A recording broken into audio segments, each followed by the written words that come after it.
everybody, and welcome to episode number 173 of the Canadian Football Countdown, a proud member of the Canadian Football Podcast Network. Labor Day weekend has come and gone, a fantastic weekend, one of the most hyped up ones of the CFL season. We're here to break it all down here tonight. We'll go through each of the games. We'll give our players of the week, update our power rankings, and talk through our CFL Fantasy and betting results here as well. I'm Ryan Coop, and I am joined, as usual, by the great Michael Garrell. Mike, how are you doing tonight? This solo thing, this retro thing, whatever you want to call it, brings back a lot of great memories. Our football team created memories of a different kind, erasing memories of years past. We'll talk about that. A kicker also erased memories of a previous week, which is good. And I just want to talk about Labor Day memories as a whole. But nonetheless, good evening, Ryan. Good evening, everybody. I have a lot on my mind. Oh, boy. This better not be a 3-hour show. We'll try to keep it short. We'll try to keep it concise here this evening, Mike, as we move along throughout the evening. Hello to everybody joining us live as well. We're live over on YouTube, Facebook, Twitter, Twitch, you name it. All made possible by our presenting sponsor, Game Time TV, which you can learn more about at facebook.com/GameTimeTVMB. And what's the website link there, Mike? As of this morning, you can watch all of our content at watch.gameTimeTV.ca. Perfect.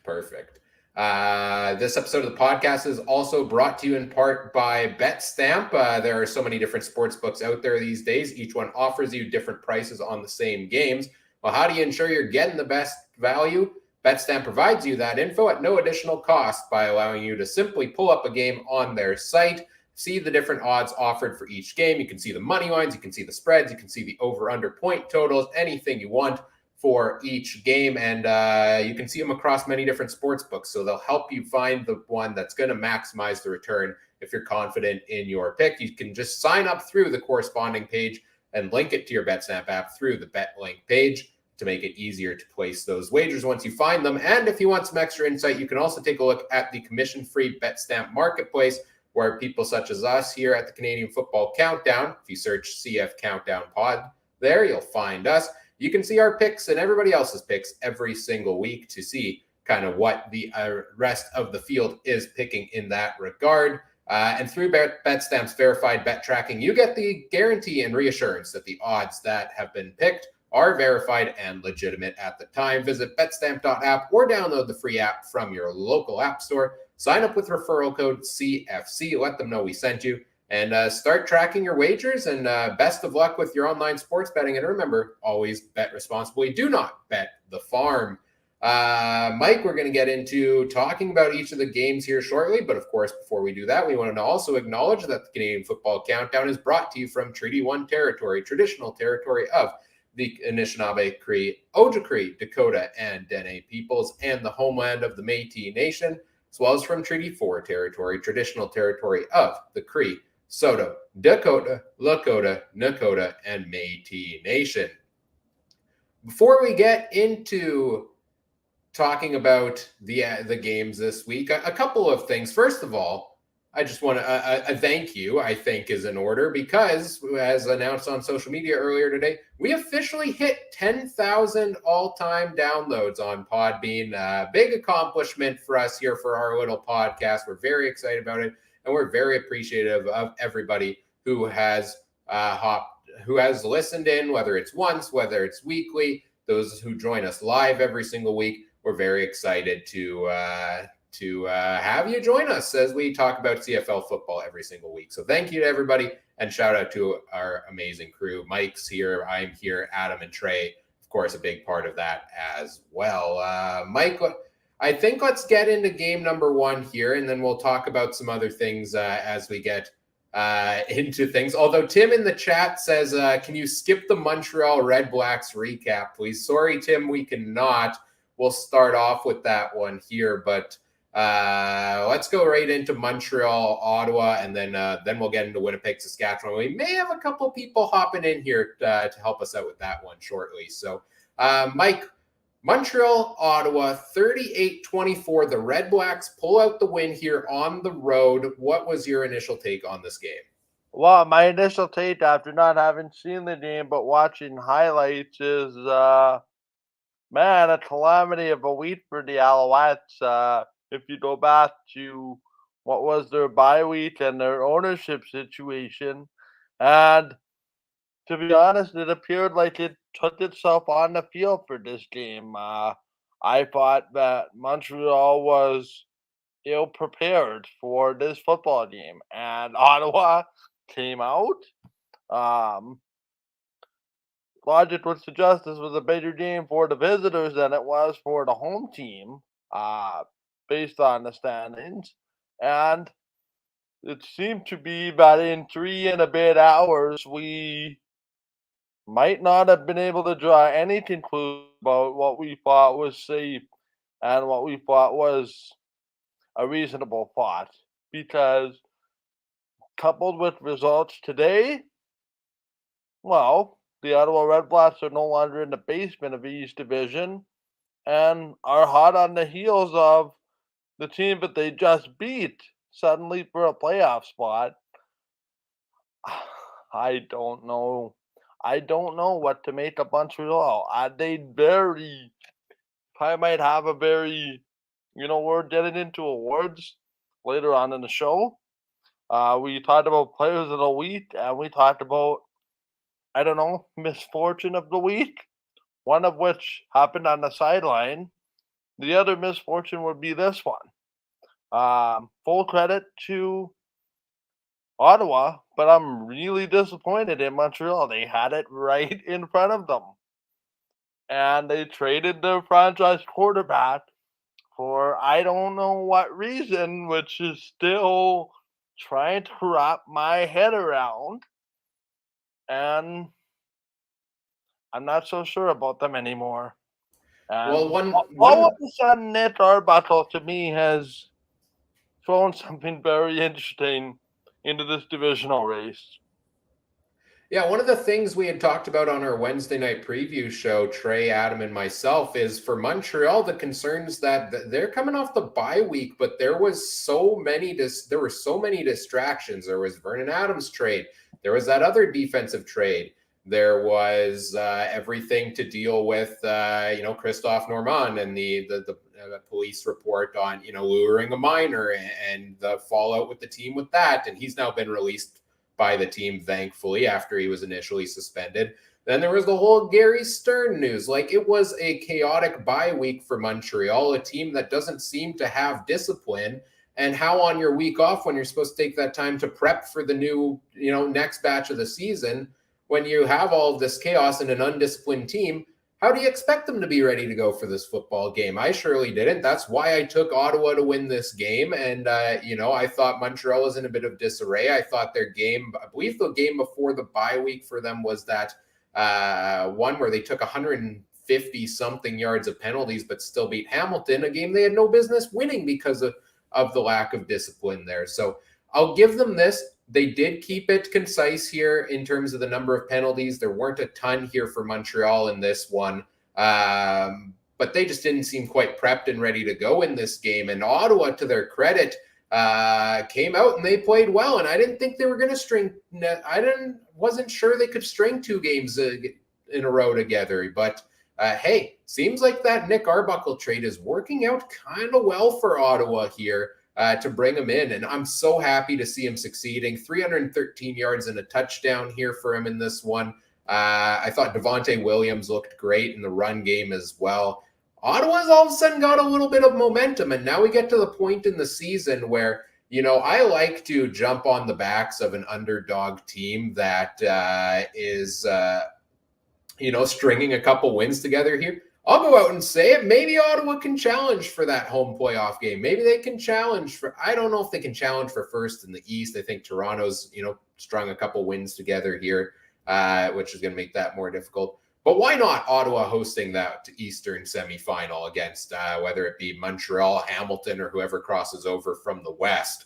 This is a team that all of our talk had been about when's Paul LaPolice going to get canned, and now they've put 2 wins in a row together, and I'm excited to see what they can do from here. Mike, anything else on this one? What was the biggest thing that stood out to you for Ottawa here? The biggest thing that stood out to me is it looked like one team was on a bye, the other wasn't. And you'd be fooled, but maybe Ottawa was the team that came off the bye. Preparation is key.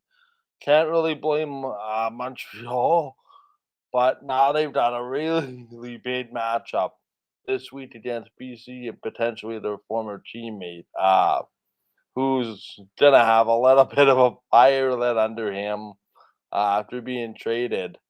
Level of concern for Montreal, not quite there yet, but if they start to continue to lose, maybe some of their early season problems that we thought they were having, but were masked a little bit by some pretty good play.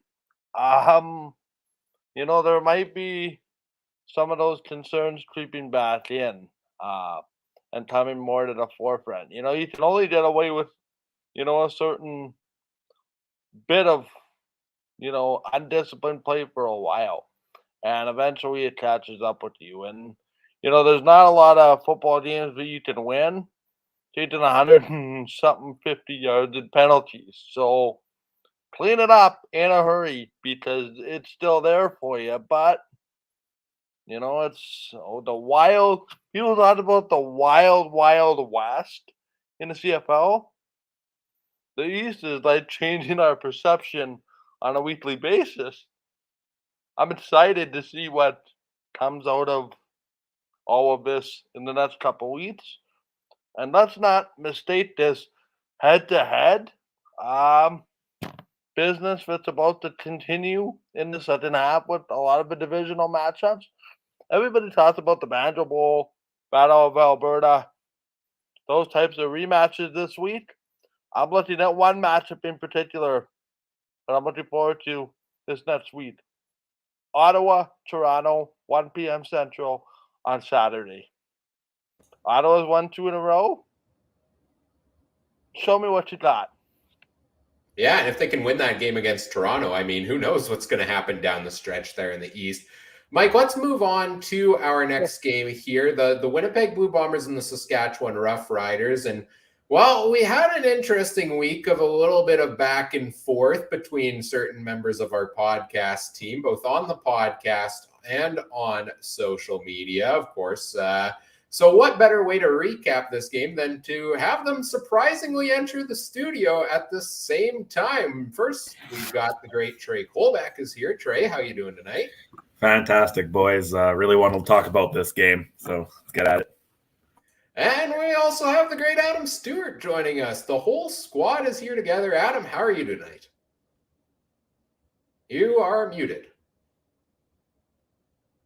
Okay, maybe that'll work better when I'm unmuted. Anyways, no, I'm doing real good. Just got off the combine. So, yeah, all going good. Right on. Of course, Winnipeg, Saskatchewan, the Labor Day Classic truly was a classic, a heck of a football game.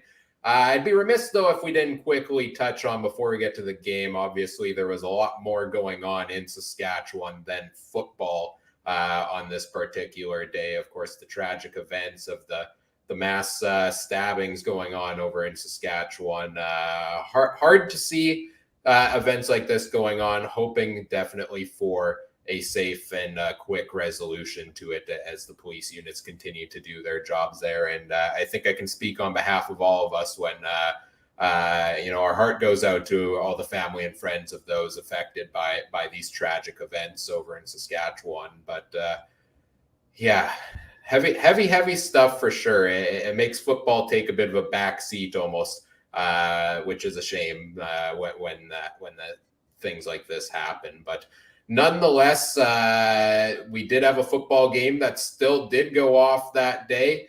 Trey, you took the trip over to Regina to take in this game live. What was that experience like for you? Man, there's nothing like Labor Day. There's nothing like it. And there was more green than I thought there would be. I thought there'd be a little more blue, but there was tons of green. And I made it out. Guys. I didn't run my mouth. I didn't say anything. I made some friends, and I somehow got within the sweet Manitoba border last night. So I'm happy to be back home. But it was a good game, guys. Real good game, and I'm ready to talk about it. Yeah, let's get right into it. Let's start with you here, Adam. What's the big storyline in this football game for you in this close Labor Day Classic? I think really there's two pieces here. I'll talk on the Roughrider side of things. I think the emergence of Frankie Hickson, I think, would probably be the biggest surprise slash probably development for the Saskatchewan Roughriders on their side. Frankie Hickson had a very good day. Just had a good couple runs right off the bat. Looked like Winnipeg just wasn't quite ready for the run game that Saskatchewan brought. But then again, Jason Moss was going to Jason Moss later on in the game as well. Third quarter, Frankie Hickson decided that we don't need him anymore. We'll just throw the ball, apparently. And so that happened after that. So, it was a tale of two quarters or two halves, essentially. The Riders got off to a real hot start. First drive, making that go all the way down after and capping it with a Cody Fajardo touchdown plunge, which brought it up to 7-0. Then a couple field goals there from the Saskatchewan's Brett Lowther, which helped me definitely in fantasy this week because, I didn't have a whole lot helping me in fantasy this week. So that was a good sign. A couple great catches from Keon Schaefer-Baker, but mainly Kyron Moore and Shaq Evans both were back for the game. So that was big for the Saskatchewan Roughriders as well, as they're starting to get healthy. The second half of this game, I wish I didn't have to talk about. Third quarter was really a back and forth game on the defense. Both defenses tightened up for the third quarter. I think the highlight or anything really, if you want to know on that one, was I think in the third, or was it the fourth, that Tad Hansen got hurt for the Winnipeg Blue Bombers. That's going to be of note for next week, just because he is a big part of that front of that defense for the Blue Bombers.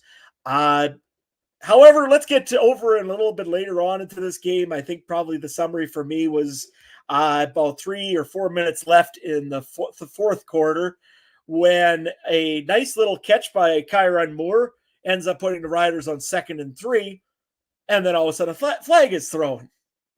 Now, did Kyron Moore say something to the defender? I'm not sure if it was Houston or who it was exactly that was in there for the Blue Bombers there. However, flag, okay. Saskatchewan bench objectionable conduct. Did Coach Dickinson say something? No. We've got Duke Williams that decided to go, who wasn't dressed for this game, I should add, open his mouth and say something stupid to a referee, end up getting a 10-yard penalty, 2nd and 13. Riders were on a roll, by the way, at this point.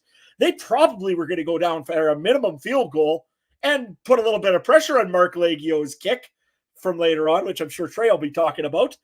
And what in the world? We're down 2nd and 13, can't convert, have to punt it away, and the rest, I think I'll leave up to Trey. But I guess, Mike, you want to talk a little bit about the Bomber side of things and how this went? Yeah, I actually have a couple of things. If I could just talk about the ridership for just 1 second. Because I had the benefit of watching the game again this morning, just to see, it's kind of second thoughts, things you didn't really think about in hindsight, granted how the game ended. Guys, I'm stunned. It's 11-0. It's 3rd and 1.5 yards. And Dickinson ends up taking the field goal based on the whole momentum of the game in the first quarter. I really am surprised in hindsight that they didn't go for it. Because if they did a touchdown there, you're not talking about a 14-0 game. You're talking about a 18 or 19-0 game. Hindsight's 2020. But, from the Bombers' perspective, without tooting my own horn, which is very difficult to do, we saw exactly why they were a championship football team and why Mike O'Shea coaches and preaches discipline. Because 5 yards there, 10 yards there, 10 yards there, 45 yards in penalties, that's a field goal. And, the Bombers did, not to say that I was happy with their performance, but my level of concern down 14-0 was very little. Just given the fact of the experience that this team has relative to other teams. That being said, I don't want to be too critical of the Bombers, but they left some points on the field. I thought the play calling at times was curious. Both sides. Defense is locked in nicely in the third quarter.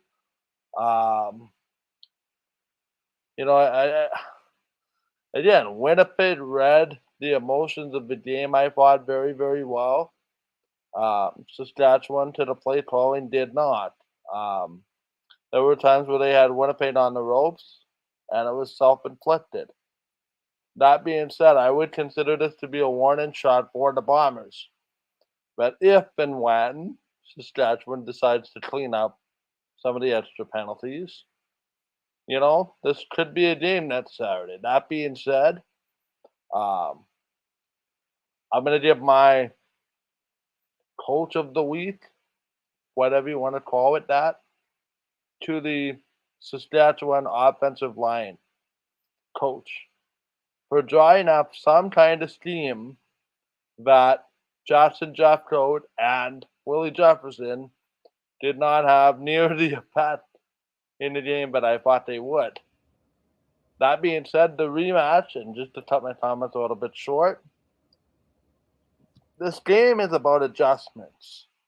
There's a game Saturday, there's a game, 2 weeks later. Now it's about adjustment. My concern is if Saskatchewan opened the playbook too far to try to win this game, and now Winnipeg can scheme around it.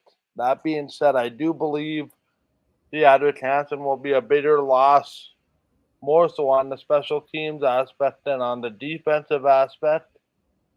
But all in all, as is I think with a lot of these Labor Day games, this wasn't a beautiful painting. It's just a beautiful 2 points. Well said. Well said there, Mike. Trey, you got to take this game in live and then had a long drive back from Regina to Winnipeg to think about it afterwards. So what stood out to you from this game? I know you were a bit fired up about some of the things you saw. So what's got you fired up here, Trey? Well, I'm going to give a lot of praise to Saskatchewan for this game, especially that first quarter, and I'll try to describe it as best as I can, but they have a formation that I've fallen in love with this year. It's like a pistol set. Fajardo's kind of in shotgun, fullback to his side and running back behind him, and they have a tight end, and they were running it beautifully. They kept doing the counter draw kind of thing where I believe Hickson, the O-line would go one way, Hickson would take a step, cuts the other way, and the whole Bomber defense got swallowed up by it at least 2 or 3 times, I think, the opening quarter. And then they stopped doing it. And then it was the most beautiful formation. I love the pistol set, in especially the CFL and the college game. It just is, and now the NFL, when you get guys like Lamar and Mahomes and stuff like that, Fajardo can be a scrambler at times. He's got legs. You could turn that into options. You turn that into so many things. That's like such a great formation. I don't know if I really ever saw it in the third or fourth quarter, and if I did, it didn't have the same effect, and that's where I really started to lose. And I'm going to go with this game. Like, look, other than one interception, the stats are kind of identical across the board, right? It comes down to coaching, and I was saying when the first game, when the Bombers lost the coin toss, I said to my girlfriend, I was like, O'Shea's going to kick it off both times. He's going to take the win both times.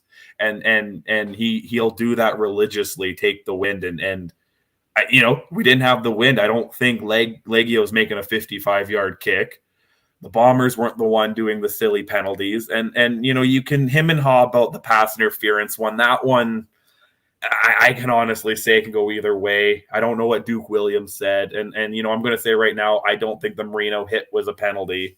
So, I think the reffing, it's Labor Day. You're going to have some weird calls and some things are going to get let go. But it was a heck of a game, and I got to give the Rider a lot of credit. And I think that it's a bittersweet 2 points in the standings. And I really appreciate the old guy that gave me a dirty look when he overheard me say we clinched a playoff spot when I was walking back to my car.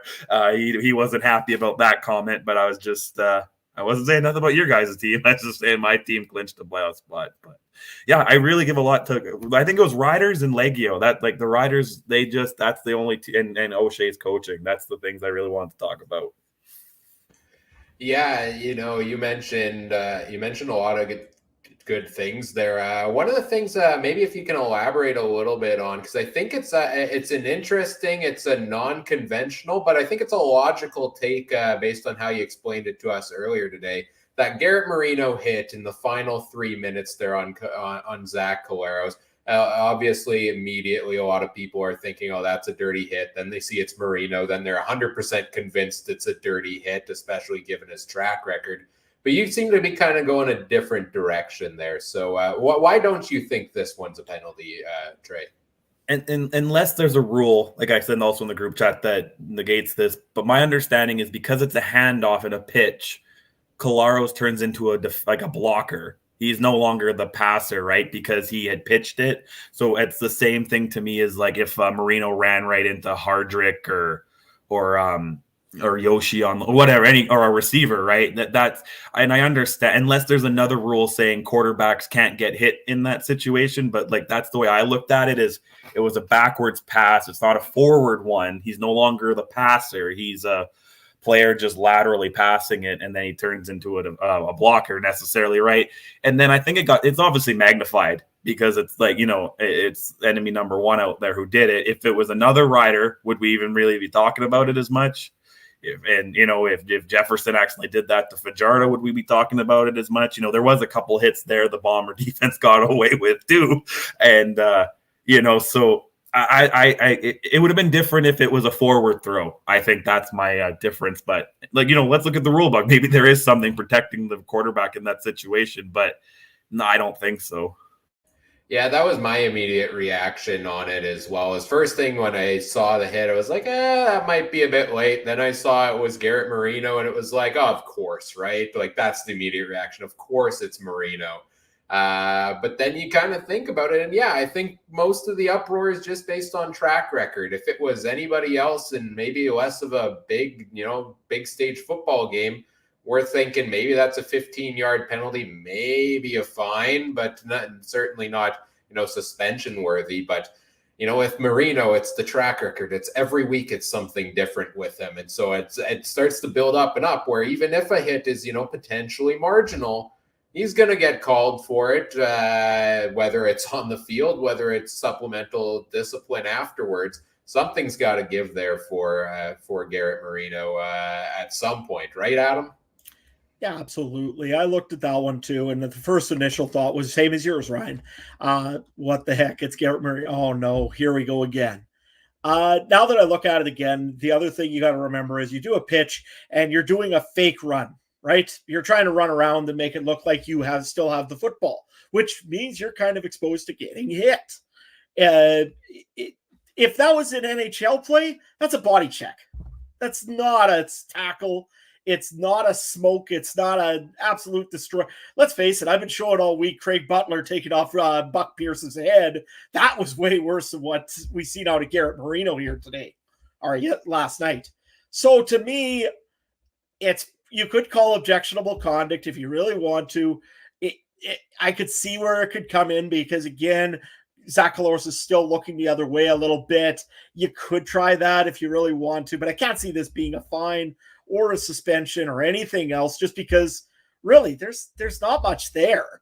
And the ref used his discretion on that call. He thought that, hey, he could have been, let's face it, if Zach Collaros pulled that ball down and started running with it, Garrett Marino hit him like that, there'd be no question. It's just a hit, I think, right?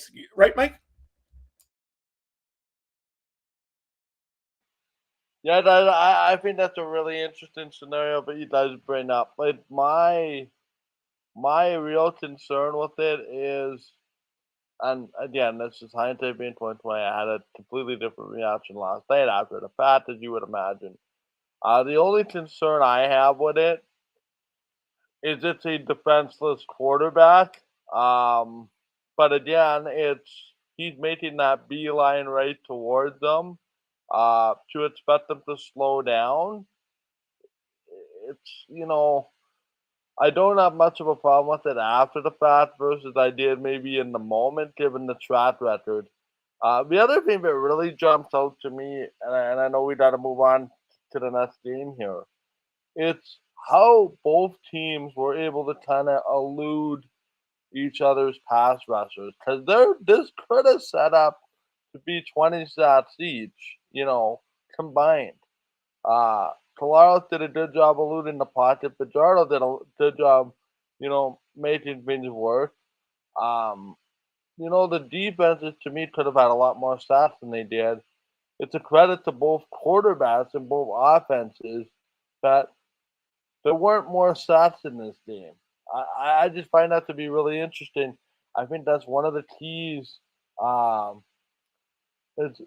me, that's one of the keys going into the rematch of next week is kind of that head-to-head, rematch, third game in 4 weeks coming up in a little bit. So that's just more of an afterthought for me 24 hours later. Right, you had a question here. You had something you wanted to bring up, right? Yeah. Let's go to that offensive pass interference just real quick. Maybe if you want to give an explanation. Was it a push off, yes or no? I think so. Adam, let's start with you. I'm going to go with no, just because both guys are fighting. Both guys have hand contact. To me, you could call it either way, really, if you want to. But to me, it's just a good battle. You know what? Shaq Evans battled them a little bit there and ended up with a good catch, which got negated. But to me, I don't think it's OPI. I don't think it's DPI. So to me, it's just a good battle downfield. And those are the kind of things that I kind of miss about the CFL. Right? Yeah, I thought it was offensive pass interference pretty quickly there, right after I initially saw it. And, if Glenn Suter is thinking it's a penalty against the Riders, to me, that's when it's probably a penalty against the Riders because, he's a bit of a homer at times, former Rider. There's no doubt about that. I don't know. I thought it was offensive pass interference. The more you watch the replay, the doubt starts getting your mind and muddies it a little bit, but I would probably still go OPI on that one. Mike? I say it's OPI only because it happened right in front of the official and he had no other choice. If he's not looking right at the play, I don't think he makes the call. If you look at the ref, he's right there. He's got to make that split-second decision.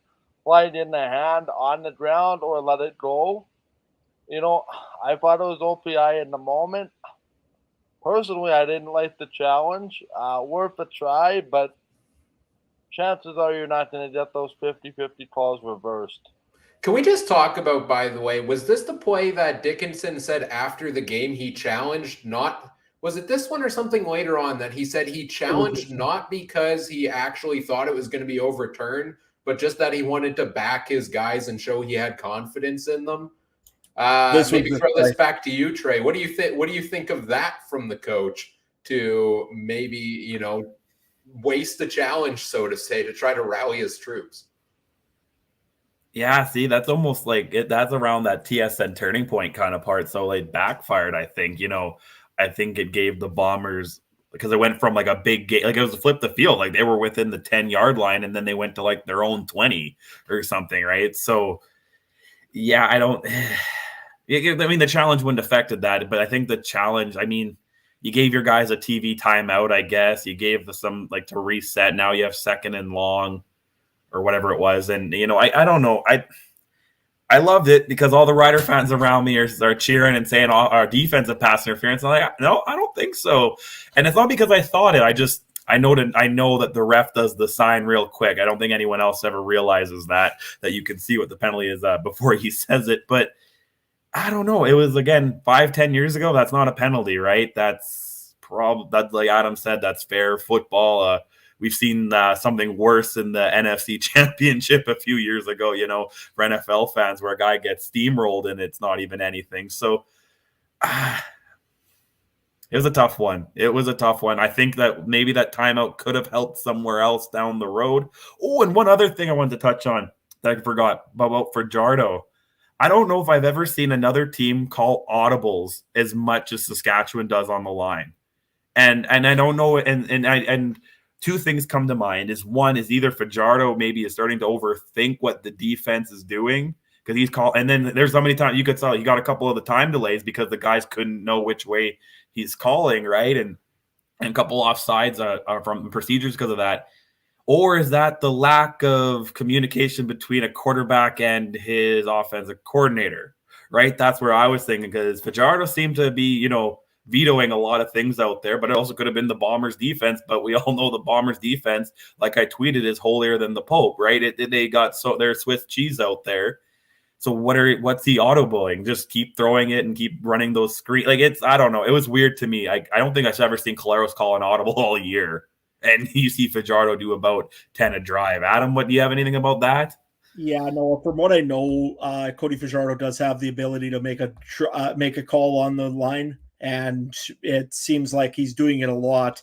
Actually, if you take a look at that interception right at the end of the game, it was, as much as Jason Moss is getting grief for it, it was Cody Fajardo calling it audible in that one that did something to cause him to try to make a 2-yard pass. Which, by the way, any professional quarterback should be able to make that pass. I agree with Doug Brown on that one because I was listening to the CKOB broadcast for a little bit there. But you know what? It was actually Cody Fajardo calling it audible on that one and making the pass over to Hickson instead of just handing it off to him, which would have made it about a million times more sense. So, yeah, no, Cody has the ability to make those calls, and he's okay. I guess Moss is okay with it, but I'm starting to wonder maybe if they need to tell Cody, hey, this is the playbook, start using it. Anybody else? Yeah, really quickly, one of the time trial violations to me was really concerning. The opening play of a drive was one of them. Sorry, but I don't believe you should be taking the time down on the opening play of a drive. As far as the coach needing to throw a challenge flag to stand up for his players, to me that's a little bit concerning. Sounds to me a little bit like the coach is starting to maybe worried about losing the room, given everything going on. I don't know. It's just funny, right? Because I don't think you throw a challenge flag to stand up for your guys when it's, you know, pretty obvious and probably not going to be overturned. It's just interesting how, you know, that was maybe perceived amongst some. But either way, it sets up an interesting rematch. Luckily, this loss did not hurt the Riders in the standings as far as the playoff position. There's still 4 up on the crossover to the big tie, or 5 up, I guess. If they tied, then it would go to the Eastern representative. So no damage done. We'll look for a good rematch on Saturday afternoon. I'll give you 3 quick hits that I want to bring up on this game because I don't think I touched on either side necessarily earlier on. Saskatchewan, it makes me giddy to see Shaq Evans and Kyron Moore and Braden Lenius back in that offense, and just the wealth of options Cody Fajardo has, and the play of Frankie Hickson, who I think is playing himself into a starting role next year. And it may be with Saskatchewan. He may take that starting role from Jamal Morrow And if not, I think there's other teams out there that are going to be taking a look at a guy like Frankie Hickson. So I'm excited to see the Riders offense, get back on track a little bit. So I like that. Despite the loss for them, clean up some of that discipline issues. Saskatchewan could, make things interesting with a couple key divisional matchups here down the stretch. On the Winnipeg side of things, how clutch is Nick Dembski? Like, the team is down 11, 14 points early in the game. He comes up with a big 50-yard touchdown. Leave it to him. He finds a way to make big plays on Labor Day. Mr. Labor Day is Nick Dembski. That was the second thing I had. And then the third one is, maybe we shouldn't have all called for Mark Leggio to get cut after missing field goals a couple weeks ago in that loss to Montreal. It's almost like the guy was a 90% field goal kicker on the season besides those couple of misses there. It's almost like he's having a heck of a year and is one of the top kickers in the league. And kudos to him for making a 55-yard field goal, also making a heck of a play on a punt to dodge a punt block. We'll get into players of the week later on. Wouldn't be surprised if we see Mark Leggio show up in that list somewhere, because fantastic day for him. Clutch in a big game, in a close game here at the end. I know we got to move on here from this game because we've got some other ones to recap. Trey, I think you said you got to run here, right? You've had a long day here, my friend. Long day and first day of school tomorrow, so I got to go to Betty Buys, boys. I'll talk to you Wednesday. Sounds good. All right, Trey, anything you want to plug before you go quickly? Where can people find you on social media? Horse racing season's done, so don't bother me on Twitter. No, you can find me at Trey MB Harness on Twitter. If we'll talk some football, talk some NFL, maybe now coming up. I'm debating putting that on my Betstamp app, maybe do all the 16 games on Sunday and really ruin my my record on there. But yeah, Trey MB Harness, guys. See you later. All right. Thanks, Trey. Thanks for hopping in. Good luck with the first Trey, game. just so you know, I'm not going to go away and stop tweeting you mercifully about the game next week. That's all right. That's okay. Okay, real good. All right. Have a good night, Trey. Thanks for hopping in, and we'll talk to you Wednesday. All right. And Adam, you're sticking around. Are you sticking around the rest of the way, or you got to drop off as well? No, actually, you know what? I think we're pretty much done for the night anyways in the field. So, what the heck? I'll hang out with you guys for the rest of the evening here. Awesome. Well, happy to have you here as we move on to game number 3 of the week. Doubleheader earlier today, the Monday Labor Day doubleheader. Toronto-Hamilton, the grand finale, guys. We finally made it through the Hamilton-Toronto series, the 4 games in 5 weeks. This was number 4. Earlier today, and the Toronto Argonauts came up with a big 28-8 win. Another interesting football game between these two sides. The biggest storyline maybe that the Ticats decided to go with Jamie Newman as their starting quarterback this week. I don't think Dane Evans is injured, is he? I think it was play-based. He was the 3rd string quarterback on the depth chart. Newman comes out here, 171 yards, 56% passing and interception. Not a great day for him. Gets replaced by Jalen Morton later in the game, who finishes the rest of the way. If you would have told me preseason that by Labor Day, Jamie Newman would be the starting quarterback with Jalen Morton, the backup, and Dane Evans, the 3rd string, I would have said you're nuts. I'm mystified at how things have gotten to where they are for the Hamilton Tiger Cats. They are now sitting in last place in the East Division standings due to a tiebreaker. Ottawa's played 1 less game. Mike, let's go to you first. What's your take here on another game gone wrong for Hamilton? Yeah, you know what? I put this in the group chat. I believe just stunned Hamilton last place. Who would have thought that back-to-back East Division titles and Labor Day of the 3rd year, you're in the basement. It's just remarkable. Believe it or not, I actually think that this reinforces one thing.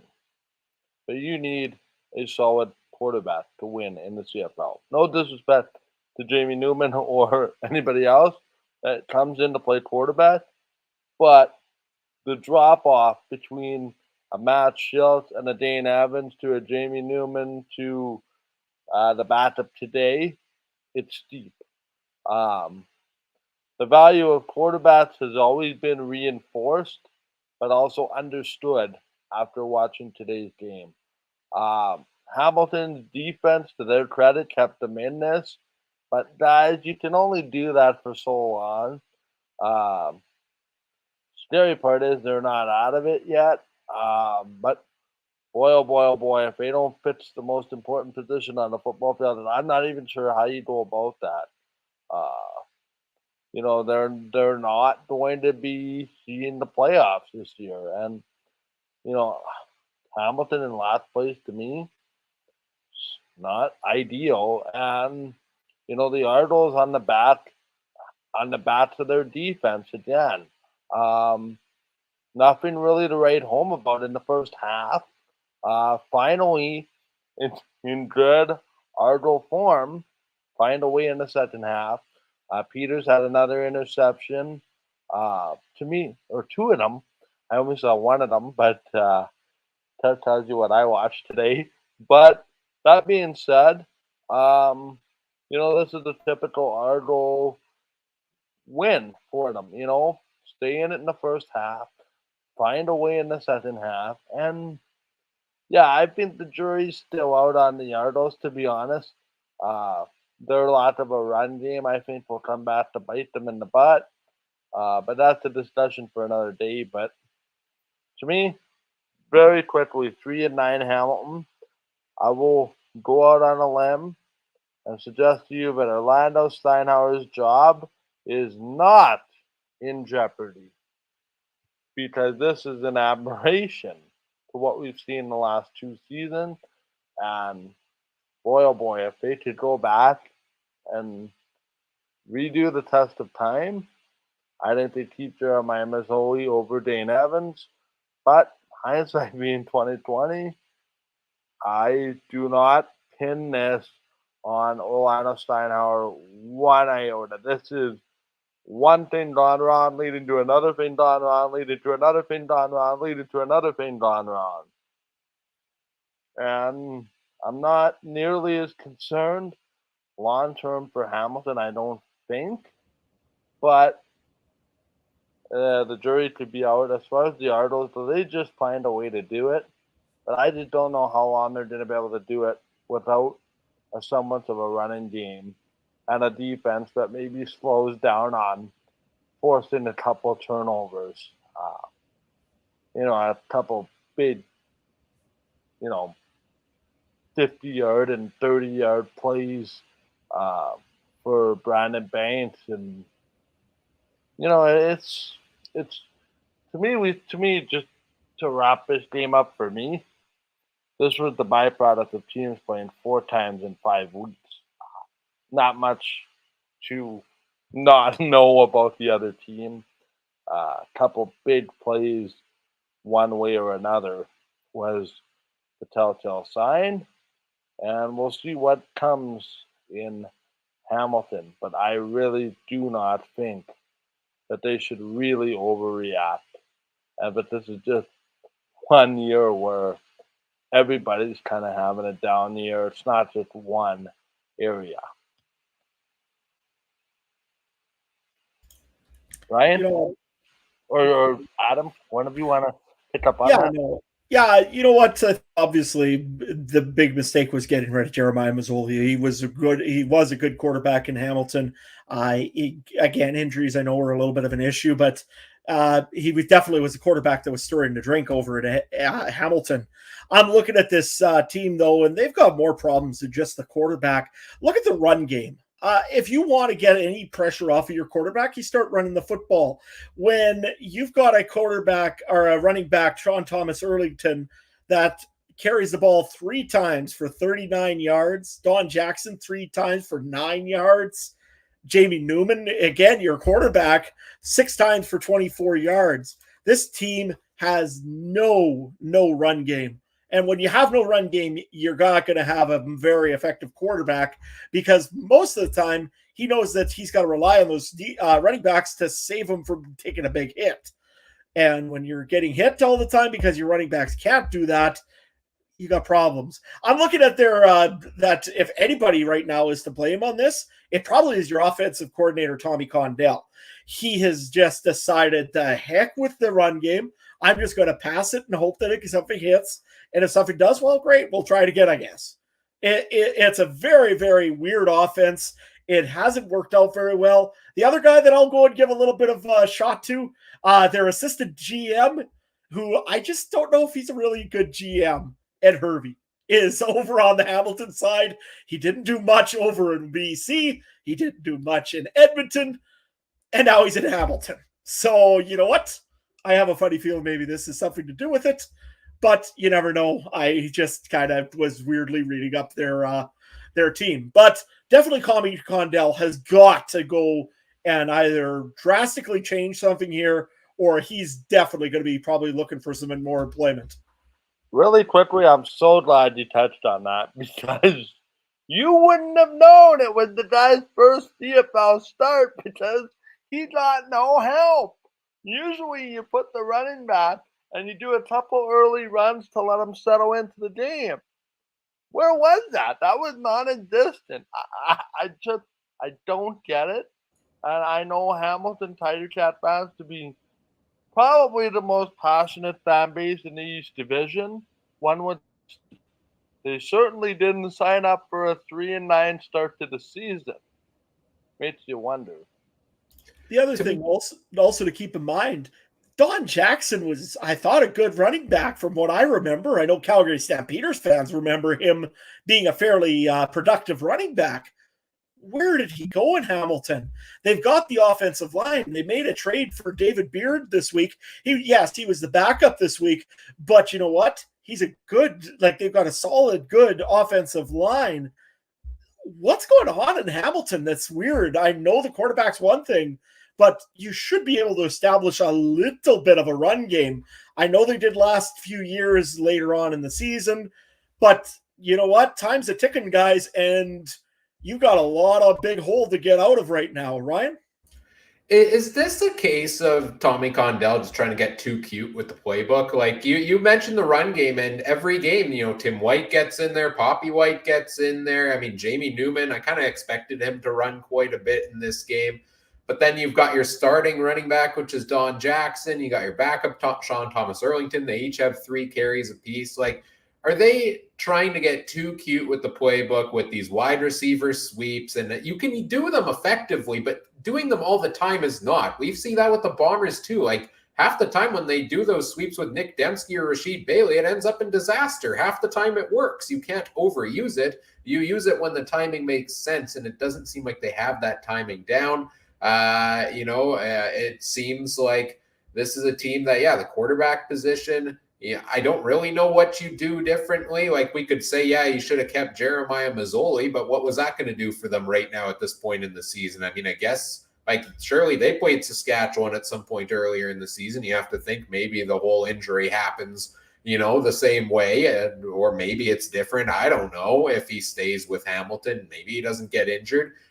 But having him at his current state wouldn't make a difference because he ain't playing. So, Hamilton's been hit with some big injuries here. They don't have the depth to, I think, make up for it right now. And that's part of the problem. And I don't think the offensive game plan is helping with that either. So things are not looking good right now for the Ticats, I would say.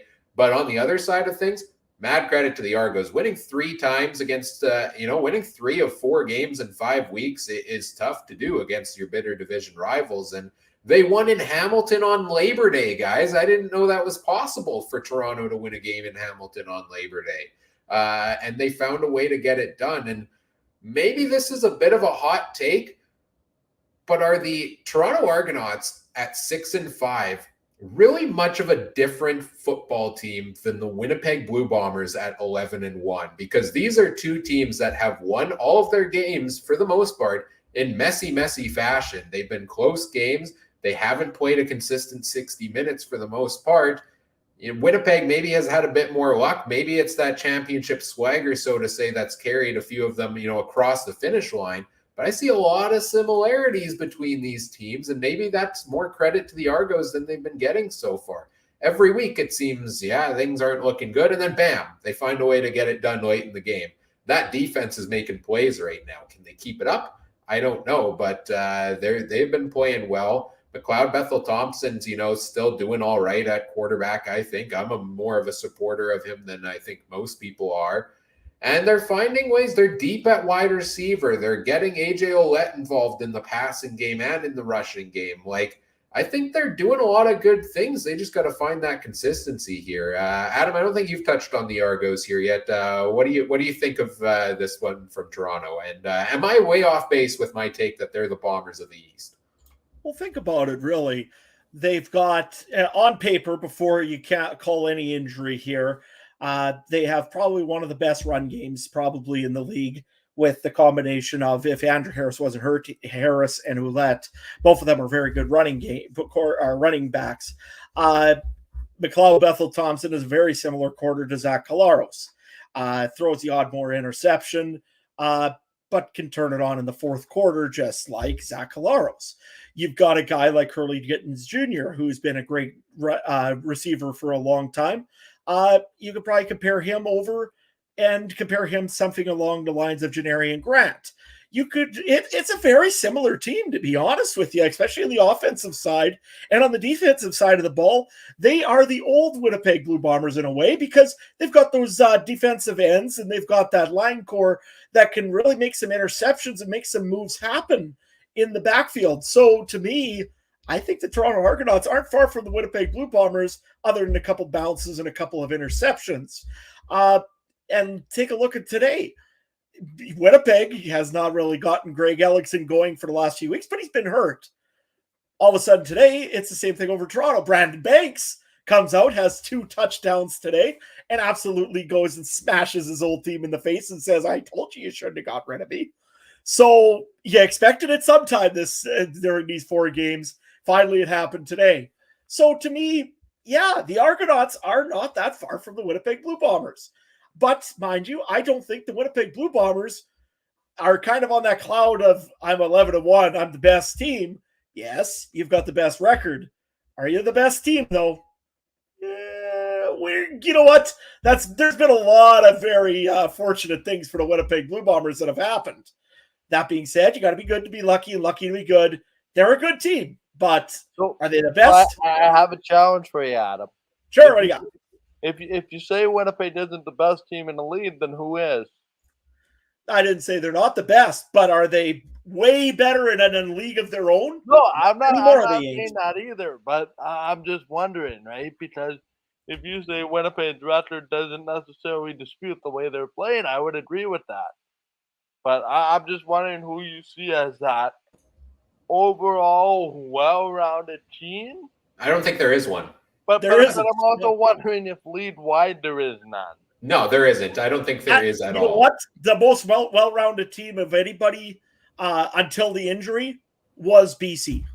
To be honest, they had the receivers, they had the running back, they had the quarterback, they have a defense that's second to none. They've got secondary in there for big help. Other than maybe you could even them, you could criticize their special teams a little bit. But other than that, I think the BC Lions were the most complete team. Did they win the most games? No. But like I say, probably it would be BC for me until Nathan Rourke got taken out. Yeah, I agree. I think across the league this year that we've seen a lot of average football teams. And as we get more into those divisional matchups down the stretch, I think we're going to see standings that pretty much even out across the board. I think these are going to be tight divisional standings as we go down the stretch here. Let's move on to our final game of the week. The Edmonton Elks and the Calgary Stampeders. Edmonton going into Calgary, and the Stamps taking this one 26-18. A game where Jake Mayer gets his second straight start for Calgary, and he gets his first win of the season here. Didn't look pretty for a lot of the game, I would say, for Calgary. We didn't expect this one to necessarily be a close match based on the previous matchups between these two teams. But I think, credit to Edmonton for putting up a solid game here. I didn't expect much out of Edmonton in this game, I'll be honest. With no Kenny Lawler, with no Manny Arsenault, you're looking at a starting lineup of wide receivers that had Darrell Walker, Dylan Mitchell, Kyle Oxley, who's also a quarterback, Vincent Forbes Montbleau, who I believe was playing his first career game. Jalen Marshall, I don't even remember if he was slated to start or if he was the backup.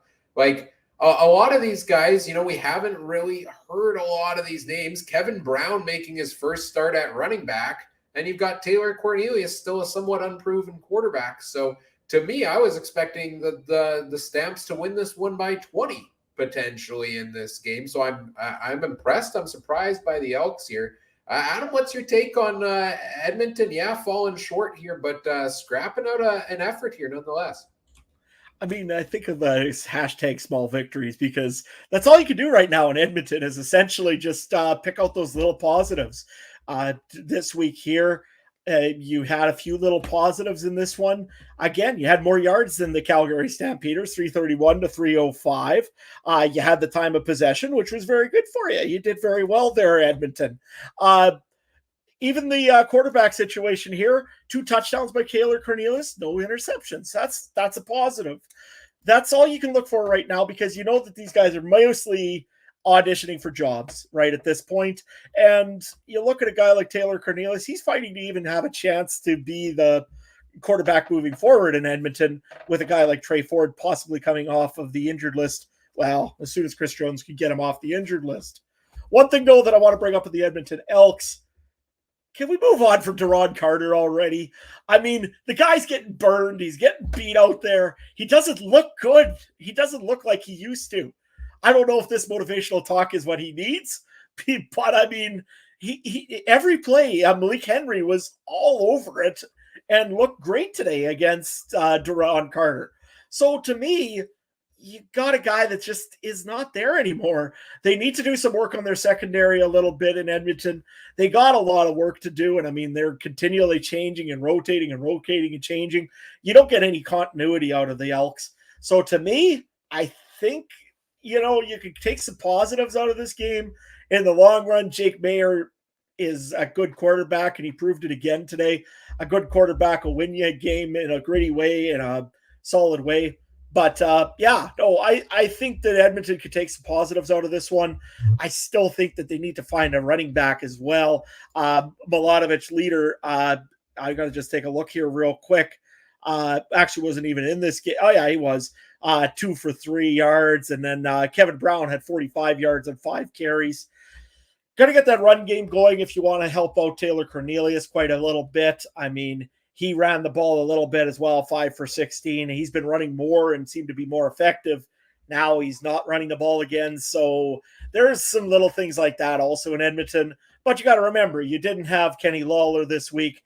You were missing some other pieces in your offense. You traded away David Beard for some reason. I'm still trying to figure that one out. For another offensive lineman even, right? Like it was not like it was to upgrade somewhere else. It was for another offensive lineman. And that's where I want to jump in here and send it over to you, Mike, is, Chris Jones, he made that trade for that offensive lineman trade. He also made a defensive side of the ball trade with Montreal, where I believe he traded 2 pieces for one. I forget the exact details. But we're at Labor Day, and Chris Jones is making trades that aren't really improving his football team. The roster is looking as thin as ever. Has Chris Jones, Mike, has he just phoned it in for this season at this point already? And is he already prepping for next year and just letting guys go out there and play and audition for jobs for next year at this point? Mike? Yeah, you know what? It's very interesting. Sorry, I lost my train of thought there for 1 second. I jumping in the group chat. It was pretty comical. But that being said, close but no cigar for Edmonton. I think here, we want to talk about one of the more well-rounded teams in the CFL. That would be the Calgary Stampeders. I have to wonder if this is a team peaking at the right time. Time will tell. Rematches are next week. So, but you have to like what you saw in that second half. It was 8-7, I think, at halftime for Edmonton. Turning it on, getting a couple touchdowns. One of which was just completely ridiculous on the part of Edmonton, with Cornelius running around for his life. and then he sees somebody at the back of his head, with eyes at the back of his head to make that throw. The two throws to Reggie Badelton on Mayer's part, one of them threading a needle. Oh boy, was that all kinds of beautiful over there. So, you know what? I think, guys, this game went as expected with a lot of these Labor Day games. Slow starts, a little bit of offense, but I think at the end of the day, the team that had the most depth ultimately prevailed. And, I think now you're getting to the point, guys, where games go as expected, given, for the most part, teams play the way we know they can. There's no secrets anymore. We know who these teams are. It really begins, the fun side of the schedule. I say year after year. The season doesn't start till Labor Day, which is fair. And now, who's going to be the one to go on that run? But, strikes a little bit of fear into those top teams. And guys, I'm not even discounting that East Division. It's somebody that's hot, you're going to finish in first. Somebody that's hot, you're going to get in the playoffs. It's that simple. And then once you're in the dance, 3 wins wins you a Grey Cup or in second.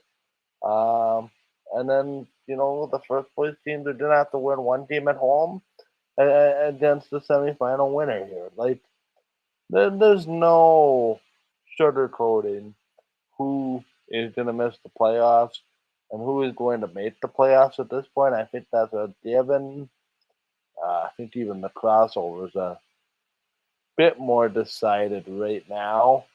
I think it was Calgary moving 2 points up on 2 or 4 points up on Saskatchewan today, but 2 points. But yeah, it's been the contenders rise to the top, and I don't want to say pretenders move to the bottom, but this is where the top usually starts to rise as the games start to get with importance. And one other thing too that's interesting, as the weather changes, so does the style of football change. And now we're going to see a premium, I think, put on the running games as the weather gets cooler into the fall. So just one quick question for you guys, and I want to see if this is really just a hot take or if this is actually something that could possibly happen. And I know that you guys are going to be interested in this one. And this one really involves the previous team that we just talked about, the Hamilton Tiger Cats, and the winner of this game, the Calgary Stampeders. Does Hamilton pull the pin on a major trade and get Bo Levi Mitchell, who they love to sling the ball over at Hamilton? There's a guy that likes to sling the ball just as much. Do they take and roll the dice and take that big salary off of Calgary's hands and say, okay, we'll take Bo for the rest of the season? I mean, crazy thought, but just what do you guys think of that? I think Hamilton should maybe inquire about it. I don't think Calgary does it. I think Calgary, we're talking about Jake Maier, who's had 5 career starts now. He's looked good in his 5 career starts. I think it's 5. Yeah. But we're talking 5 career starts. You've got a guy who, yes, his play has trended vastly downwards here over the past couple of years, but you still have that history of Bo Levi Mitchell. You have a guy who's used to playing football, and despite not necessarily at as high of a level anymore, still finds a way to do enough to help his team win games. So especially after we saw Nathan Rourke go down due to injury, and then BC had to go make that trade. If I'm Calgary, I'm not trading Bo Levi Mitchell. I'm making Jake Maier my quarterback going into next season, but I'm keeping Bo as my backup the rest of the way here. And could things get interesting if Bo stays on the bench and Bo doesn't like being on the bench? Does he, say, hey, there's a team that could use a starter or give me a chance? I don't know. I think that's unlikely given his relationship with Dave Dickinson, but I think you keep Bo Levi Mitchell. We're talking about a 7-4 Calgary team that's only lost games to Winnipeg and BC. 3 to Winnipeg, 1 to BC so far. They've won the rest of their games. Now it's getting a crunch time down the stretch for them where they're probably going to make that West playoff spot in the top 3 in the West. Who are they going to have to beat when they get to the playoffs? Winnipeg and BC. And that's the most intriguing thing for me for Calgary is good football team that hasn't been able to beat the teams ahead of them yet, but has found a way to win the other games. So I like Jake Mayer, of course, as a starter. I wasn't as impressed this time. I think his first half, he struggled here a little bit more. But all in all, I think he's a guy that it can be the number one down the stretch, but you got to have Bo as that insurance policy. Mike? Yeah, I 100% agree with you. I like the thought here, Adam. I see that as a trade that benefits one team, and that's the team that's getting the better position in the trade and getting the quarterback. Also, I think it would be for an asset that you could really use long term. However, I think you're opening up a completely different discussion if this is mid-February, and should Hamilton go after Bo Levi Mitchell? Okay, you know what? If we're having this discussion in February, I think the answer is a resounding yes. But as we've seen, injuries change things in the dynamic. And that I'm going to call it right here, right now. We haven't seen the last of Bo Levi Mitchell in Calgary. That there's something's going to happen where Bo's going to come off the bench and need to be a very important part of this situation. The only thing that I will maybe suggest is if you can get something, if you're Calgary, that'll help you fortify that that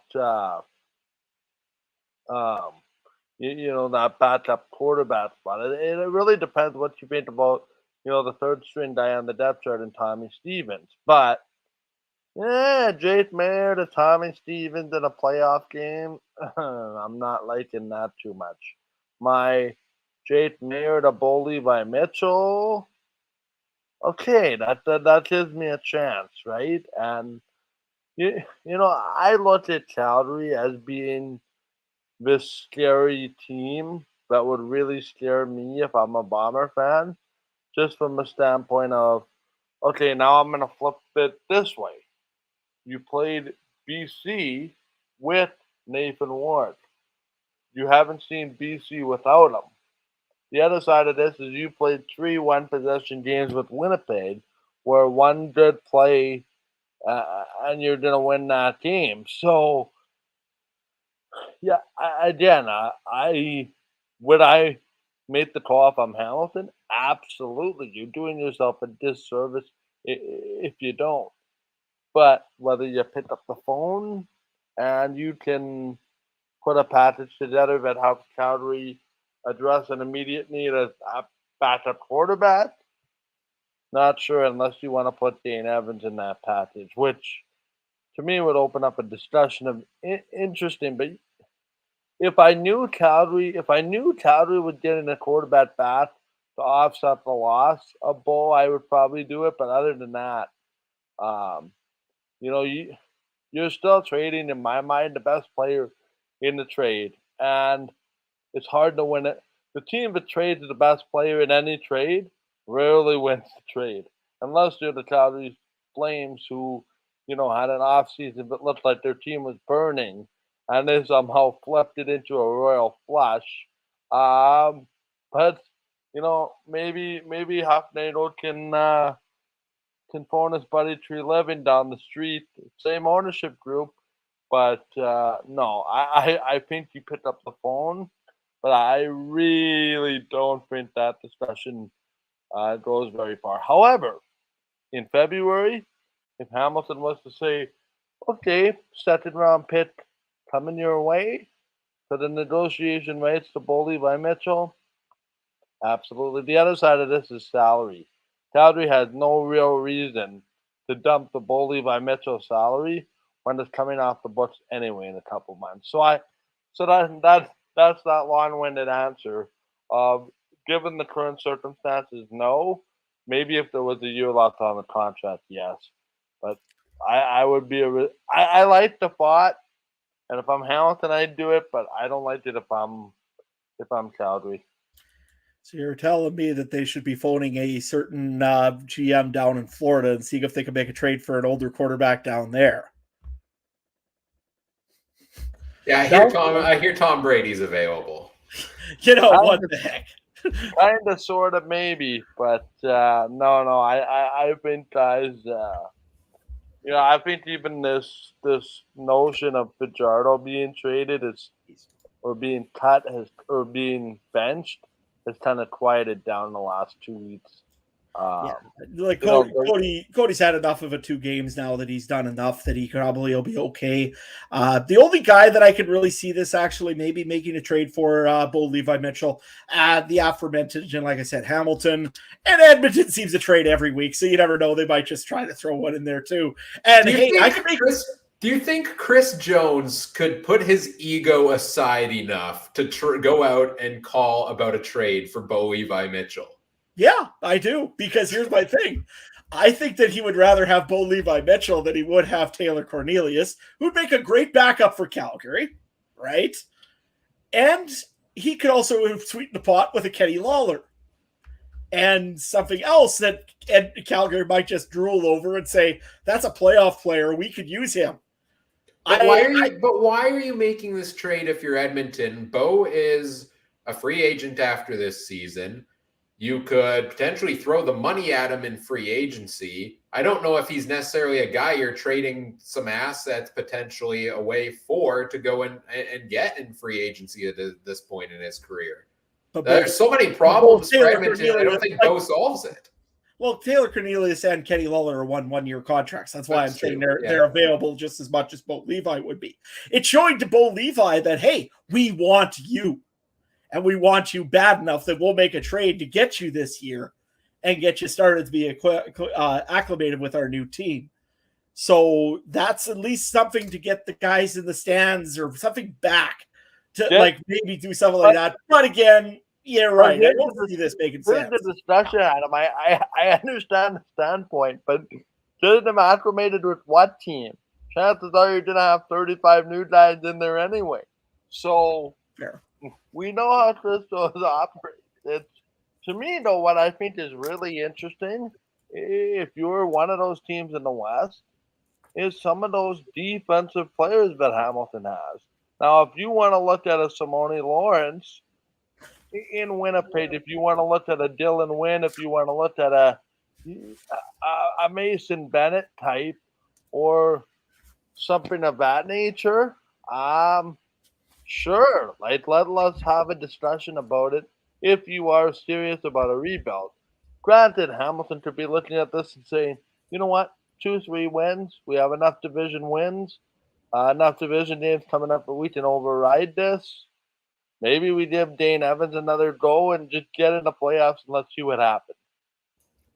I don't think Bo Levi Mitchell's getting traded. I still stand by that. But I love the discussion, Adam, and I love the ideas because it's fun to debate things like this and what it would be and what it would take to get it done. I just want a trade deadline show. Is that so much to ask for? Hey, Chris Jones, Danny Machocha, they may keep us busy. We'll see as we get towards the trade deadline sometime in October, I believe it is. But that's it for the games here for week number 13, Labor Day weekend, a fantastic Labor Day weekend in the CFL. Let's take a look at the CFL Fantasy League results here for this week. Adam, Trey, and I, we play in the CFL Podcast Fantasy League every week, going head-to-head with a number of other podcasters from around the CFL. And this week, Adam, you had the bye week. Did you enjoy your week off?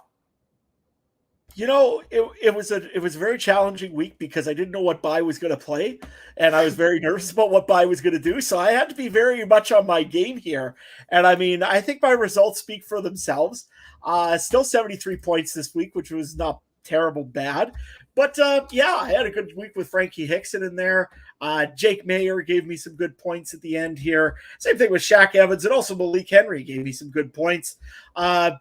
yeah, Braden Lenius didn't get the football very much, and probably I shouldn't have picked the Winnipeg Blue Bombers defense, but that was only just to piss off or to annoy Trey. So, there's that. So I didn't even realize you picked the Bombers defense. That's great. Trey, unfortunately, did fall to Mike from Podsky Wee Wee this week, who put up the top score of the week. So Trey put up a respectable 80.4 points himself, but tough matchup this week. I did manage to beat Steve from the Piffles podcast to pull out a win this week myself. So I improved to 11-2. Adam, you still sit at 7-5 with the bye week. Trey is at 7-6. All three of us in the top 8 spots, currently in a playoff spot, 4 weeks to go in the season. You can follow all of the action at CFL Pod Fantasy on Twitter. Meanwhile, we're continuing to go through our season-long fantasy here on the podcast, and we did our draft preseason. Lots of moves are being made every single week. And we had he's not here to celebrate, unfortunately, but our winner of the week is none other than Team Trey, who put up 93.9 points. Nick Dembski hit over 20. Reggie Bagleton hit over 20. Trevor Harris, AJ Ouellette, each putting up 16 as well. So big week for Trey this week. I did come in second at 70 points myself. Eugene Lewis, Tim White, Jake Mayer, my biggest performers there. Mikey came in third at 55.5. Biggest performers, Malik Henry, Zach Claros at 16.6. Malik Henry and Dalton Schoen also putting up around 11 and 12 points. Your thoughts on your performance this week, Mike? Yeah, down week for Team Darryl, but we expect a rebound now that BC is off their final bye. So have to make a roster move this week because I'm activating Shaq Evans. Advanced warning. We'll have to wait and see what kind of roster move I'm cooking up over there. But no, it was a down week, unfortunately. But looking to rebound this week. I seem to have this one good week, one bad week, one good week, one bad week vibe going on. So, do you live in Toronto by any chance? Sorry? Do you live in Toronto by any chance? Quite possibly. Who knows? There might be a one of myself over there. And Mike, me and the might be having a discussion. You might have to do like Ryan does and just flip a coin. It seems to work for him. We'll get into that one shortly here. Adam, but I'm happy you're here tonight so I can grill you on this one. Looking at your roster, you fell just short of Mike. You put up 53.7 points this week. But just as important as it is to check the depth charts each week, it's also important to check your own lineup. Adam, you had 2 guys in there from the BC Lions who are on a bye week this week.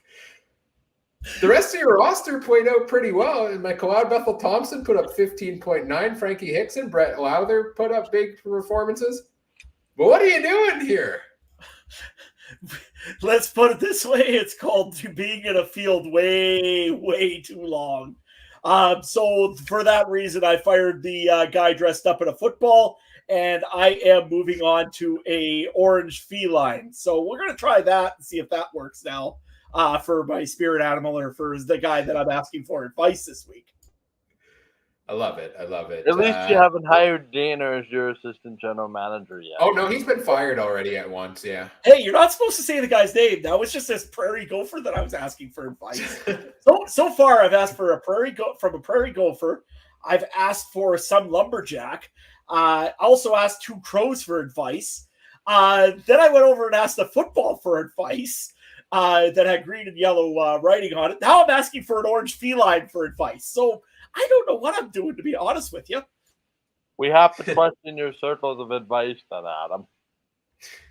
They're very quiet. I don't know why.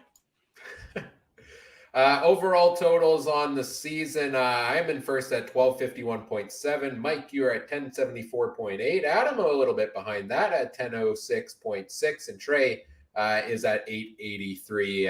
But making that second half comeback.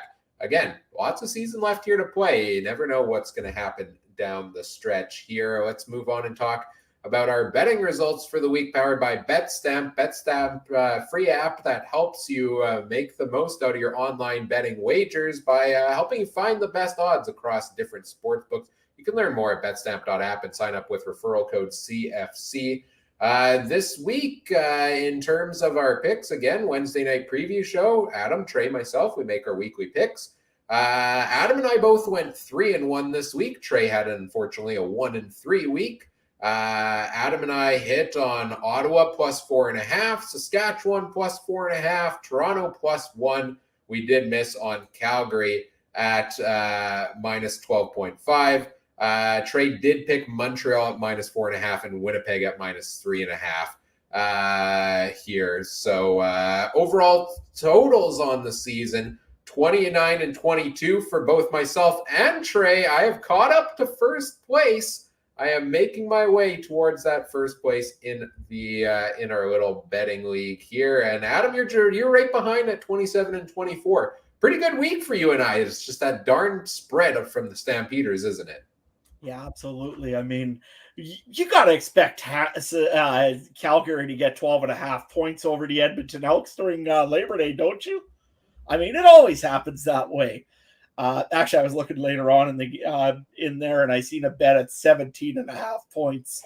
So I don't think anybody had very much confidence in Edmonton. So yeah, kudos to the Elks. They played a good game, and they cost us our perfect streak here. But you know what? No, good on them. So does this mean Trey or Ryan, you get to take over as resident betting expert for this week? No, that's still Trey's job. I can't do everything here, Adam. What do you think I am? Well, I'm just here for my looks. I mean, yeah, good week for us. The coin flip worked. I flipped the coin on Toronto Hamilton. That one worked out for me. It's just that dang spread. I knew that 12.5 was too big on Calgary, but hey, a good week for us, and that also meant a good week for our consensus picks over on the Betstamp, where we track them over on the Betstamp app. At CF Countdown Pod is the username there. You can find it and track our picks all season. We went 3-1 this week as well. It's just that Calgary game we got wrong. So overall, if you put $10 down on each of the games, we would have netted $16 out of that. So not bad with our consensus picks for this week, and you can follow our results there. Or you can follow us on Twitter at CF Countdown Pod there also to see our picks every week. And Trey tweets out our individual ones at Trey MB Harness. Now let's get into our players of the week here, which Mike, are you able to, do you have those ready to pull up on the screen here? I can. I had a brief technical difficulty, but I can get those up momentarily. I can try to do it here as well. I think I have it. Let me see. There we go. And pulling it up on the screen. And there we go. Our Week 13 Players of the Week. And we start off with Mr. Adam Stewart. Adam, who's your Player of the Week this week? Well, I've got Mr. Brandon Banks of the Toronto Argonauts. Went into Hamilton, which, let's face it, I think it's been, 8 in a row that they've lost in Hamilton, Toronto, if I'm not mistaken. 2 catches, 80 yards. I believe he had 2 touchdowns, didn't he? One was a rushing play, I believe. Well, okay, fair enough. But anyways, Brandon Banks had a great game against his old team. Looked real good. Finally got to say to his old team, you made a mistake. Kudos to the man. Hasn't had a great week all week, but finally has had a pretty good week. Also an honorable mention to Duke Williams for absolutely handing a game over to the Winnipeg Blue Bombers this week. Don't ever do that again, or else you're going to find yourself looking at aisle seats on the next plane out of Saskatchewan. Mike, who do you got this week? My player of the week is the guy that everybody wanted cut in Winnipeg after our 1 loss this season. Comes back to make a couple of point after Winnipeg touchdown. Makes an interesting looking field goal. And then Mike O'Shea sends them out from the 55-yard line. Against all odds, he makes the field goal.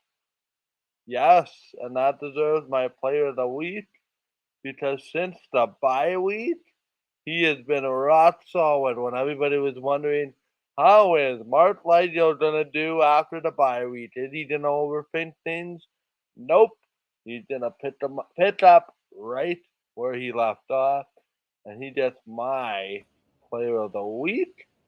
And Ryan has a little bit of an unconventional player of the week because Nathan Ward is injured, so he has to take another quarterback. Surprise, surprise. Yeah, well, first up, I just want to touch on Mark Leggio and that decision to kick that 55-yard field goal. With Mario Alford, one of the top returners in the league, waiting back there when Leggio has, correct me if I'm wrong, never kicked that far in hostile territory in a close game is an absurd decision to me that worked out for the Bombers, but gave me flashbacks of Banjo Bowl couple years, that must have been a number of years ago, that Kendall Lawrence, I think it was, return touchdown late in the game that turned the tide in that one. I was worried, man, going to that kick. So kudos to Mark Leggio for getting that one done. You live by the Leggio, you die by the Leggio. Speaking of Banjo Bowl real quick, I can't get the Willie Jefferson double pitch sits out of my head still years later. Yep. There's been a lot of memorable ones, and we'll see if we get another one next week. But yeah, you mentioned I went quarterback again this week. I went Nick Arbuckle for my player of the week. 20 of 31, 313 yards. I believe the most efficient quarterback in terms of yardage all week out of all of them. I could be slightly wrong on that, but last I checked, he was. 1 touchdown, 0 interceptions. Arbuckle had such a bad just string of not really getting the opportunities I think he should have. And he got shipped over to Ottawa. He finally got into the starting lineup. He's won 2 games in a row here now, and he put up another solid performance again this week. Could he be the piece Ottawa needs to turn it around, make a run into the playoffs, and who knows where they go from there. So I got to give some love to Nick Arbuckle. I've been waiting for him to get his chance again. Chris Jones wasn't giving it to him in Edmonton, shipped him off to Ottawa, and now he's won 2 games in a row here. So kudos to you, Nick Arbuckle. And it was really a toss-up between Arbuckle and another guy who I'm happy Trey took his player of the week because otherwise I'd give him an honorable mention myself. Jalen Acklin of the Redblacks, also monster game for him. 7 catches, 10 targets, 159 yards for Jalen Acklin, who had a couple quiet weeks there after being the leading receiver, throughout the first chunk of the season. Now he seems to be dialed in with Nick Arbuckle, and that means good things for that Redblacks offense. So big week for a couple of Ottawa players that definitely deserve a nod here in our players of the week. Let's move on to our power rankings for week number 13. I will be up first here. I've got Winnipeg at number 1, BC at 2, Calgary 3, Toronto 4, Saskatchewan 5, Ottawa 6, Montreal 7, Hamilton 8, and Edmonton 9. Now, I'm actually breaking my conventional rule here of not moving a team up or down on their bye week because I had BC at number 1, which I only had the week before because I couldn't move Winnipeg up or down because they were on a bye week.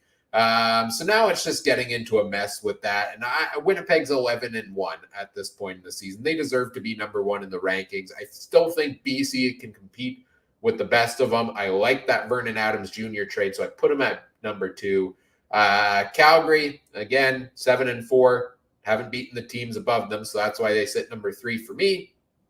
Toronto, they won 3 of 4. They won the season series with Hamilton. They're first in the East. Again, I think they show some resemblance to that Bombers team. And so I like Toronto at number 4. Saskatchewan, close game with Winnipeg. I still think they're getting better. If they can clean some stuff up, they could cause some havoc here. I like them at number 5. Ottawa, 2-game win streak, deserves spot number 6 for me. And Montreal comes in at number 7. Big loss to Ottawa this week, but I think these other 2 teams are in more of a dire situation, which is Hamilton at number 8. I put them ahead of Edmonton because Hamilton can still climb back into the playoffs here in the East, whereas Edmonton, it's looking like it's next year mode, and Chris Jones is already planning for that. So I've got them at number 9. Mike, let's see. What do you have here for your power rankings? Yeah, I have Winnipeg, BC, Calgary, Toronto, Ottawa, Saskatchewan, Montreal, Hamilton, and Edmonton. Keeping true to my word, but I can't move a team off a bye. Could probably flip-flop 2 and 3. Some discussion as always between 4 and 7. 8 and 9 seem to be really changing. My mood seems to really be souring around the Hamilton Tiger Cats. unfortunate, right? Because it's just the way it goes. Saskatchewan. You know what? I will say this about the Riders.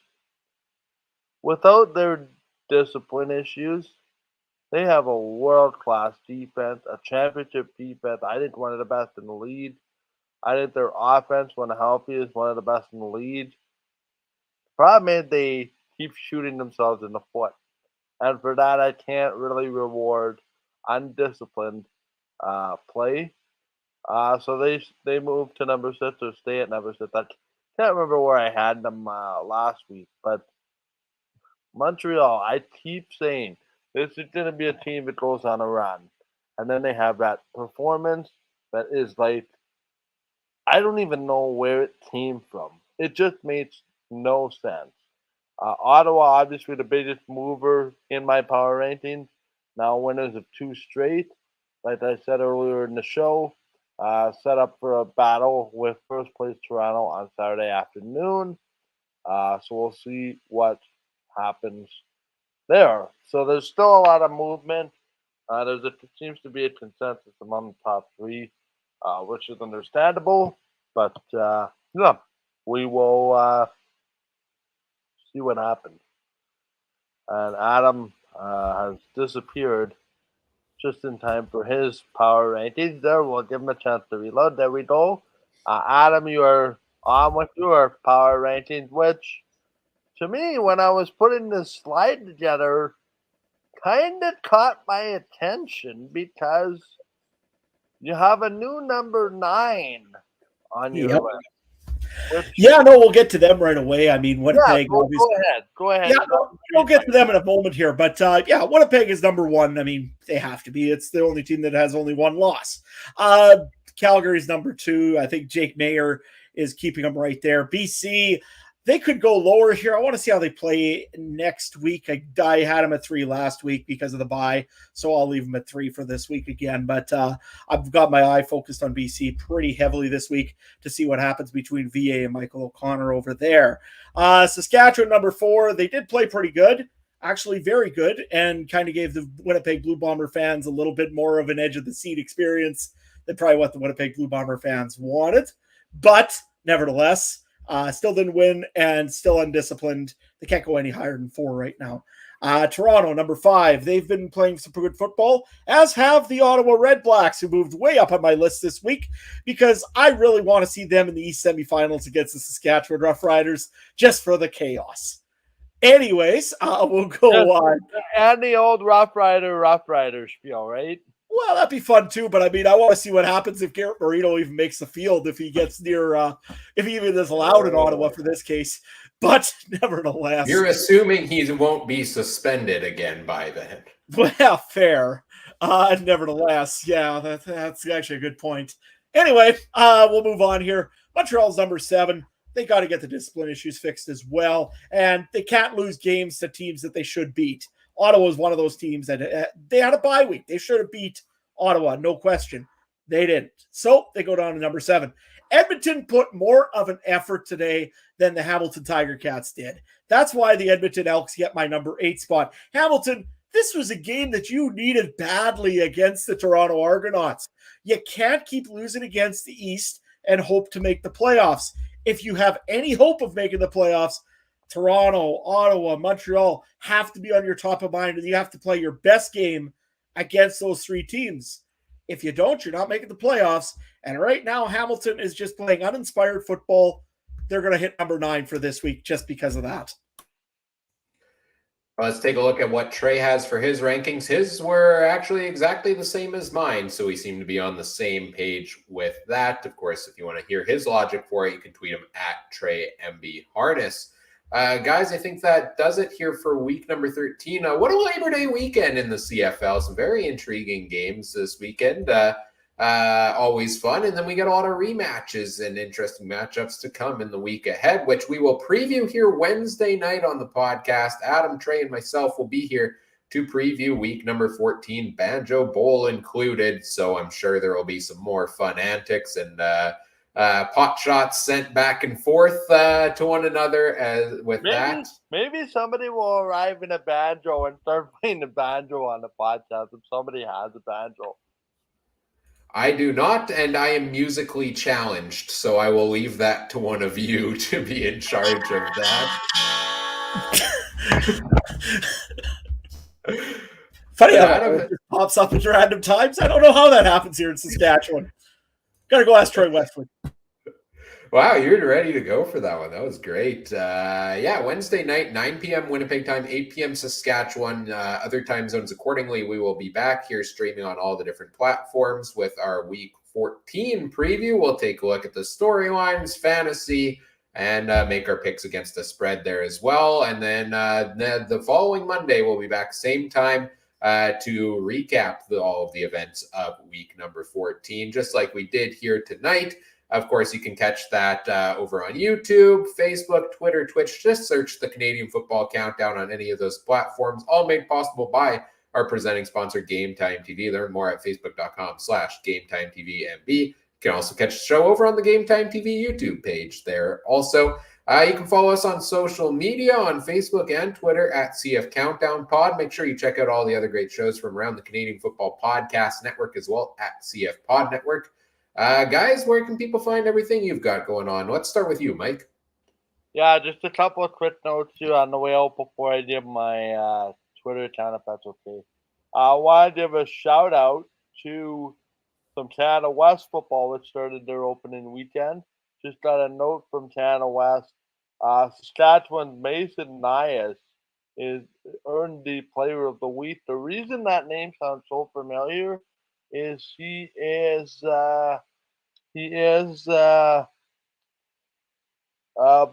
viewed as one of the most complete quarterbacks in Canada.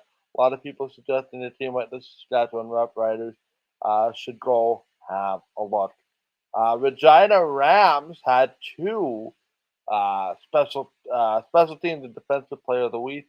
Anthony Bennett on defense and Ryder Videra on special teams. The Rams with a win over the Calgary Dinos. And, of course, Mason Nias leading the University of Saskatchewan to an upset here at IG Field over the Manitoba Bison. So that's your weekly Canada West recap. So watch for that throughout the year. Best of luck to all 6 teams. It just goes to show the preseason polls should be thrown in the garbage because the Rams were scheduled to be in last place according to the preseason polls, and look what happened. Other programming notes quickly. Next Monday, the show will be preempted off of the Game Time TV YouTube pages. We made way for some Game Time programming.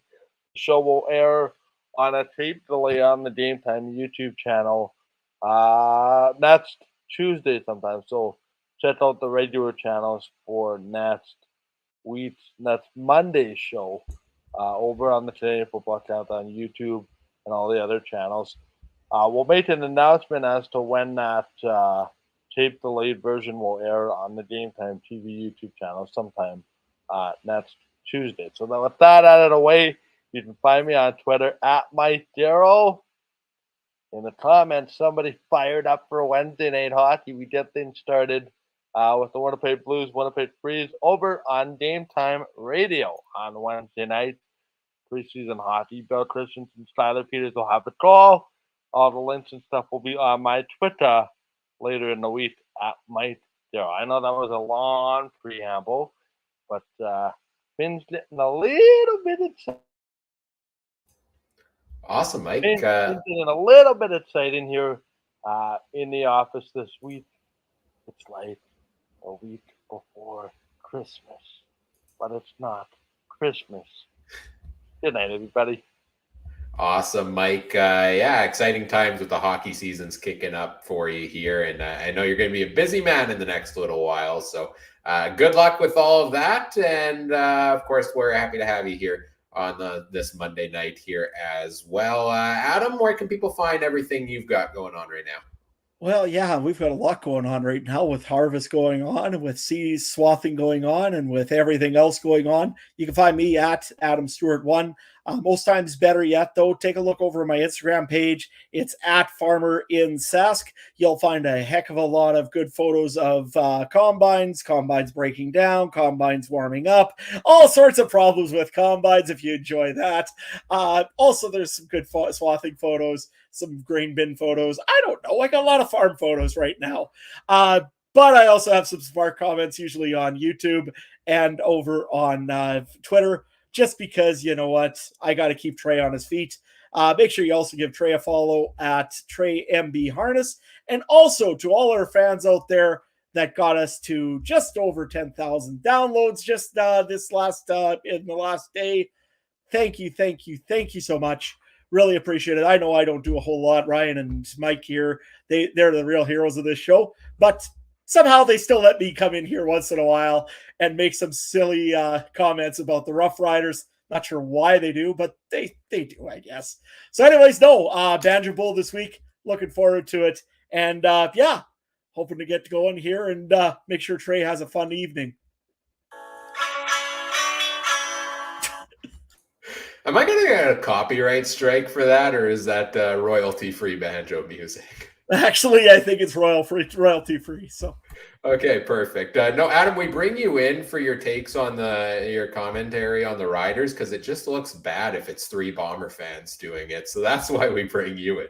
No, of course, an important part of the show. Don't sell yourself short here, Adam. Very happy to have you and Trey joining us here, Mike and I, after many years of just the two of us. It's been a lot of fun podcasting with the three of you throughout this season. And hey, they say the season only starts at Labor Day, which means we're just getting started here, 2 episodes a week, all the way down the stretch throughout the rest of the CFL season. It's bound to be a lot of fun. If you want to follow me on Twitter, you can find me at CooperTrooper42. I don't tweet a lot, but you can find me there. Right after this, I'm going to be getting ready for my NFL fantasy draft because the NFL season starts up in just a couple of days here. So it's a great time to be a football fan. We're getting into the thick of the CFL season here, and the NFL's starting up and college football's starting up and all that fun stuff. So look forward to, if you like football, it's a good time of year for you. Whatever podcast platform you're listening on, we always appreciate it if you do all the fun things such as like, comment, subscribe, rate, review, share the show with your friends. Help us continue to grow the show. And on behalf of our panel here this evening, for Mike and Adam and Trey, who joined us earlier, I'm Ryan saying thank you for listening. Take care. Have a good one. Bye.